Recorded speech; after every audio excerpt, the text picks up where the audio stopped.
ಅದಕ್ಕೆ ಗುರುಜಿ ಕೇಳಬೇಕಿತ್ತು. ನೋಡು ಮಗು, ನೀನು ಮಂಗಳವಾರ ಹುಟ್ಟಿದ್ದು ಮಂಗಳದಾಯಕವಾಗಿರ್ತಕ್ಕಂಥದ್ದು. ಮಂಗಳವಾರ ಮದುವೆ ಆಗೋದು ಖಂಡಿತ ತಪ್ಪಲ್ಲ. ಆದರೆ ದೇಶಾಚಾರ ಪದ್ಧತಿಗಳಿದೆ. ದೇಶಾಚಾರ ಪದ್ಧತಿಗಳು ನಮ್ಮ ಭಾಗದಲ್ಲಿ, ಈ ಭಾಗಗಳಲ್ಲಿ ಮಂಗಳವಾರದಲ್ಲಿ ಮದುವೆ ಇಲ್ಲ. ಹುಬ್ಬಳ್ಳಿ ಧಾರವಾಡ ಈ ಕಡೆ ಹೋದರೆ ಮಂಗಳವಾರ ದಿವಸ ಸಹಿತ ಮುಹೂರ್ತ ಇಡ್ತಾರೆ, ಅಲ್ಲಿ ಮದುವೆಗಳಿದೆ.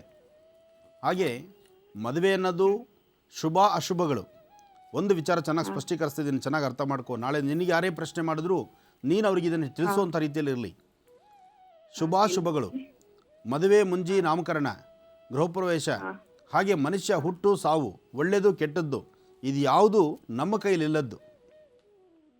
ನಾವೊಂದು ಪ್ರಯತ್ನ ಮಾಡ್ತೀವಿ ಅಷ್ಟೇ.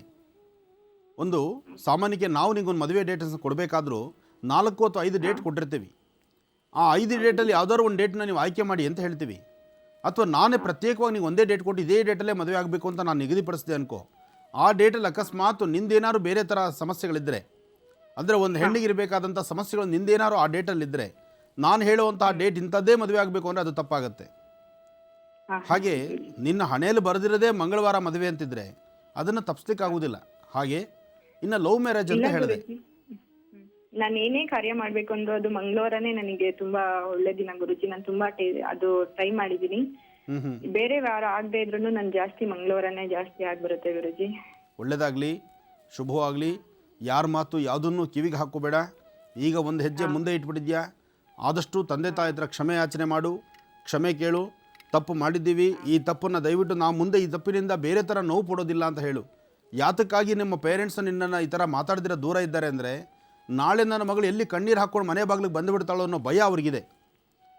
ಈ ಲವ್ ಮಾಡೋವಂಥವ್ರು, ಪ್ರೀತಿ ಮಾಡೋವಂಥದ್ದು, ಒಬ್ಬರನ್ನೊಬ್ಬರು ಪ್ರೀತಿಸಿ ಮದುವೆ ಆಗುವಂಥವ್ರಲ್ಲಿ ಏನು ಸಮಸ್ಯೆ ಅಂದರೆ, ಪ್ರಾರಂಭ 4 ದಿವಸ ಭಾಳ ಆನಂದವಾಗಿರುತ್ತೆ, ಯಾಕೆಂದ್ರೆ ಇಬ್ಬರಿಗೂ ಹೊಸದು. ಅದಾದಮೇಲೆ ಎಲ್ಲೋ ಸಣ್ಣದಾಗಿ ಚಳಿ ಜ್ವರ ಶುರುವಾಯಿತು ಅಂದರೆ, ಅಬ್ಬಾ ಅದು ನೋಡೋ ಶಕ್ತಿ ನನಗಿಲ್ಲ ಅಂತಾರೆ. ಆಗ ಪೇರೆಂಟ್ಸ್ ಯಾರೂ ಸಪೋರ್ಟ್ ಮಾಡೋದಿಲ್ಲ. ಹೀಗಾಗಿ ಪ್ರೀತಿ ಪ್ರೇಮಕ್ಕೆ ಮತ್ತು ಲವ್ಗೆ ಸ್ವಲ್ಪ ಮಟ್ಟಿಗೆ ವಿರೋಧ ಇದೆ.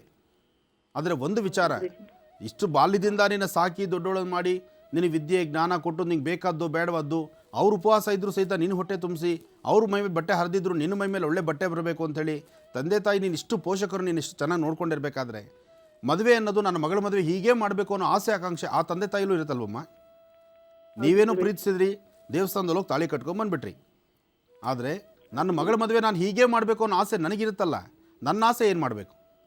ಜೊತೆಗೆ ನಿನ್ನನ್ನು ಆ ಥರ ದೃಷ್ಟಿಯಲ್ಲಿ ನೋಡಬೇಕು ಅನ್ನೋ ಆಸೆ ಇರುತ್ತಲ್ಲ. ಹೆಣ್ಮಗಳನ್ನು ಕನ್ಯಾದಾನ ಮಾಡಿಕೊಡುವಾಗ ಆ ತಂದೆ ತಾಯಿ ಪಡುವಂಥ ನೋವು ಆನಂದ ಎರಡೂ ಇದೆಯಲ್ಲ, ಅದನ್ನು ಬಾಯಲ್ಲಿ ಹೇಳಿಕ್ಕೆ ಬರೋದಿಲ್ಲ.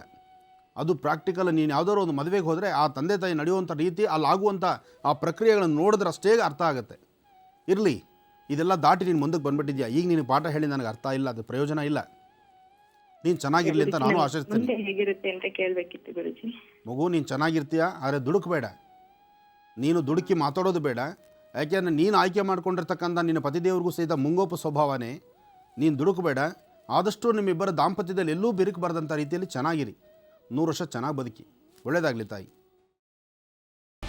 ಗ್ರೀನ್ ರೈಸ್ ಮಾಡುವ ವಿಧಾನ: ಮಿಕ್ಸಿ ಜಾರ್ಗೆ ಕೊತ್ತಂಬರಿ ಸೊಪ್ಪು, ಹಸಿ ಮೆಣಸಿನಕಾಯಿ, ಬೆಳ್ಳುಳ್ಳಿ, ಶುಂಠಿ, ಪಲಾವ್ ಎಲೆ, ಕಾಳುಮೆಣಸು, ಜೀರಿಗೆ, ಲವಂಗ, ಚಕ್ಕೆ, ಅನಾನಸು, ನೀರು ಹಾಕಿ ರುಬ್ಬಿಕೊಳ್ಳಿ. ಒಂದು ಪ್ಯಾನ್ಗೆ ಎಣ್ಣೆ ಹಾಕಿ ಅದು ಕಾದ ಮೇಲೆ ಜೀರಿಗೆ, ಈರುಳ್ಳಿ, ಕರಿಬೇವು ಹಾಕಿ ಹುರಿದು ರುಬ್ಬಿದ ಮಸಾಲ, ಉಪ್ಪು, ಅನ್ನ ಹಾಕಿ ಮಿಕ್ಸ್ ಮಾಡಿ. ಒಂದು ಚಿಕ್ಕ ಪ್ಯಾನ್ಗೆ ತುಪ್ಪ, ದ್ರಾಕ್ಷಿ, ಗೋಡಂಬಿ ಹಾಕಿ ಹುರಿದು ಕಲಸಿದರೆ ಗ್ರೀನ್ ರೈಸ್ ಸವಿಯಲು ಸಿದ್ಧ. ಅವಳು ಕೇಳೋ ಹಾಗಿದ್ದಿದ್ರೆ ಎಲ್ಲ ಯಾವತ್ತೋ ಸರಿ ಹೋಗ್ತಾ ಇತ್ತು.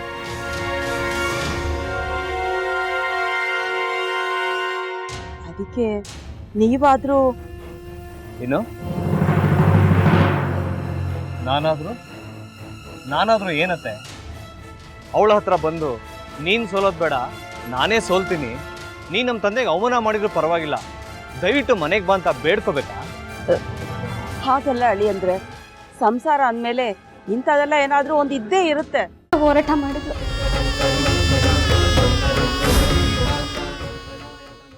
ಮಧುವಂತೆ ಅಕ್ಕನ ನ್ಯಾಯ ಸಿಗುವವರೆಗೂ ನನ್ನ ಮದ್ವೆನೆ ಮಾಡ್ಕೊಳ್ಳಲ್ಲ ಅಂತ ಪಣ ತೊಟ್ಟು ಕೂತಿದ್ಲು.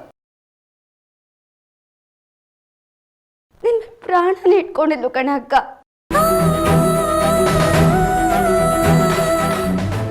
ಅವಳು ಮೈ ಮೇಲೆ ನೀನು ಸೇರ್ಕೊಂಡು ಅವಳ ಸಂಸಾರನ ಹಾಳು ಮಾಡ್ತಿದ್ಯಲ್ಲೇ.